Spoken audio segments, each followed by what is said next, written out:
अस्सलाम वालेकुम नाज़रीन, आप देख रहे हैं PC world news. SSP patrolling police Faisalabad region Chaudhry Farooq Ahmad Hundal की हिदायत पर मोबाइल एजुकेशन यूनिट की जानिब से एस्पायर कॉलेज और अल हलाल ट्रैवर्स फैसलाबाद में आगाही लेक्चर्स का इनेकाद। हमारे नुमाइंदे खुसूसी पाकिस्तान गुलाम दस्तगीर की रिपोर्ट के मुताबिक incharge mobile education unit sub inspector Rizwan Bhatti ने तलबा को लेक्चर देते हुए कहा, हर साल पाकिस्तान में 14,000 अफराद ट्रैफिक हादसात की वजह से जान बहक हो रहे हैं और इन हादसात की वजूहात में 92% इंसान की अपनी गलती और लापरवाही शामिल है, जबकि बाकी 8% वजूहात में रोड का खराब होना, अचानक जानवर का गाड़ी के सामने आना, मौसम का खराब होना, गाड़ी का खराब होना या फिर रोड फर्नीचर का मौजूद ना होना शामिल है।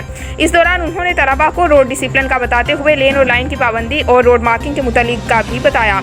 उन्होंने वन व्हीलिंग के नुकसानात के मुतालिक आगाह करते हुए कहा, 15 अक्टूबर से कम उम्र ड्राइवर्स और वन व्हीलिंग के खिलाफ आगाही मुहिम का आगाज का। इसके साथ साथ कम उम्र ड्राइवर्स वन व्हीलर्स के खिलाफ कार्रवाई का आगाज किया जा रहा है।